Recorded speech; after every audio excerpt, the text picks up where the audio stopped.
/X. It's almost time for Halloween and I've not felt the Halloween mood all month. Do you have any interesting, weird, or spooky stories you'd like to share around the campfire? Stories about cryptids, spirits, or things you've encountered while in a foreign country/region. Be me visit Japan with a small group of trusty weeb friends. Have a great time going south from Tokyo, especially Kyoto and Osaka.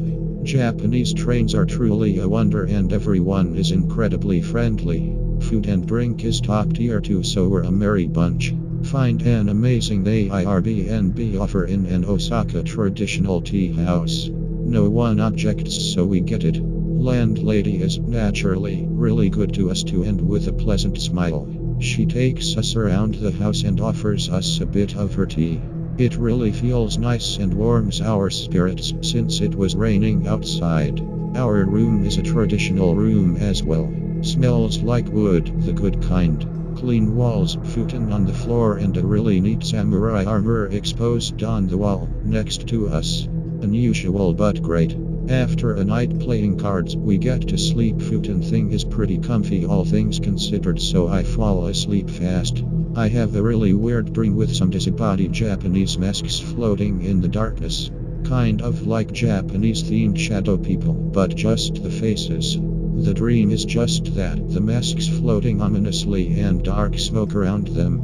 They looked like the Onibi yokai from Neo, but I hadn't played the game at that time, so I didn't know. Think nothing of it. Years pass chatting with my friends about the trip. Mention the spooky dream I had in that tea house. My friend says, holy fucking shit. Anon, really? You're not kidding, right? What the fuck? It's just a dream. But no, I'm not. Why? I had the same dream in Kyoto. Not too spooky, but definitely weird. I remember some Japanese anon Greentexts about spirits there. It was a really good thread. Any ideas of what it could have been? Hello X, this is a bit of a rant, so please bear with me. I took roughly 1/4g of psilocybin last night as for a light trip to give me clarity on some things going on in my life. I wasn't in a bad space at all, and I meditated/fasted to prepare for this and respected the mushroom before I took it. As someone who is a fairly experienced psychonaut and has tripped many times, I was pretty certain what the level of experience would be. Boy, was I wrong. It started off pretty normal, but it accelerated until it was like I was in a heroic dose. I'm talking eyeballs and walls breathing, everything. Suddenly I felt very uneasy and a face of an entity appeared in the space in front of me from the walls and window of my room. A little bit of context here. About a month ago I did a 4G trip out in the woods. While was relaxing under a tree and got deeper into the trip, a strange entity appeared to me in the leaves above me. It was the same face that I saw last night, I am sure of it. I remember it made me feel very uneasy since it felt malicious in nature, but at that time it was masking itself as some earth/nature spirit. I recognized it immediately as the same face I encountered out in the hills a while ago, and it was slowly encroaching itself towards me and seemed like it wanted to do something to me. It was at this time it was as if I was the creator filled me with his authority and energy, and I felt my entire body align, and this force that felt like divine lightning filled my body as I commanded this being to leave at one in the name of Jesus, and just like that, it was gone. My perspective then aligned and I saw the mighty power of God, the all-encompassing source creator of the universe, as he appeared to me as this void of all-encompassing primordial omnipotence. These beings/demons began to shrink and become weak/small and seen as a pestilence/annoyance similar to a fly in the grand scheme of things. I achieved a brief merger with the source/achieved some type of gnosis as I saw what it looked like tendrils, like how the sun looks during solar eruptions, streaming/being sucked off the God source by the fallen one/Lucifer/Demerge, which is the collective souls of humanity, as the fallen one tries to absorb us into it and remove us completely from God ourselves. At this current point in time, it appears that both forces appear to be making serious advances towards each other, and collectively we as humanity can sense that things are heating up as these forces do battle on our plane and through us. I have never had such a hardcore trip on such a low dose. As I explained earlier, the gates to the higher and lower realms seem to be wide open. Something is happening. We all sense collectively that something bad is coming, something big.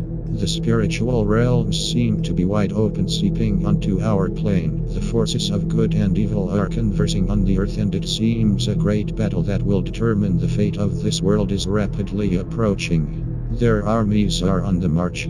The Archons and Demerge are making their move against the Creator and want to do it through us, the extension of Him. It is closer than we thought. Pic-related is what the face I saw looked like, depicted in the most bare bones and shitty way I could do. I mostly remembered the eyes and the shape of the head and its weird mouth. It looks like Baphomet. We will defeat him. I will see you there. We will all fight together. I love you guys.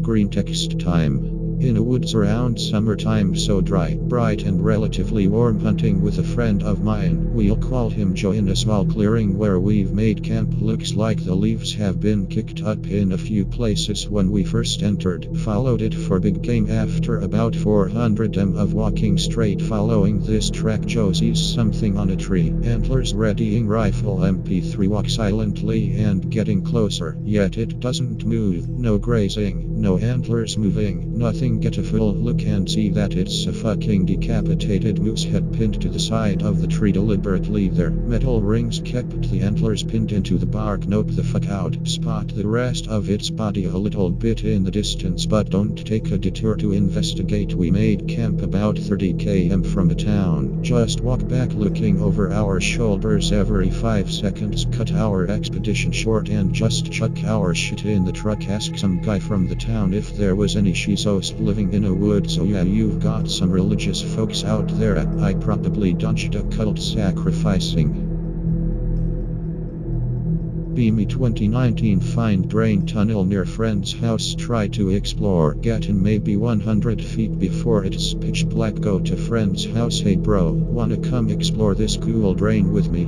Sorry anon, I'm scared by this kind of thing. You can have my headlamp though. Thanks bro. See ya. Return to tunnel. Sun is setting. Head inside. Observing surroundings. The deeper into the tunnel, the older the graffiti on the walls, mostly from the 70s and having to do with weed and sex. MFW boomers got high and fucked where I'm standing. Try to ignore that fact and keep moving. Walk for 10 more minutes. Long fucking tunnel. PNG. Notice walls have been barren for the past 3 minutes. Keep walking. More graffiti comes into view. It looks pretty creepy, probably tagged by some edgy kids 30 years ago to scare people. Don't think too much of it. Been walking for 30 minutes now. Should probably head back. Walk back. Get to a wall. The wall is blocking what would have been the entrance/exit made of concrete. Looks like it's been there for decades. No possible way I could have made a wrong turn. It's all one tube trapped in the tunnel. Have to head back down to find a way out. Sanuva Beach JPG. Turn around. Start walking. Walk until the occult symbols again. Hear something behind me. Pic-related. Hear multiple appendages/legs splashing around. Clear light breathing coming from it. Take picture because I had my phone out trying to get service. It blinks after I take the picture. Lurches forward. Do a 180 and make tracks. Sprint for a good 10 minutes. Muscles dying, lungs burning, throat dry as the Sahara. Eventually see outlet. Sweet freedom of escape. The tunnel collapse into a puddle of stagnant water and tadpoles. Walk to friend's house. Cold, wet and tired. Never go back.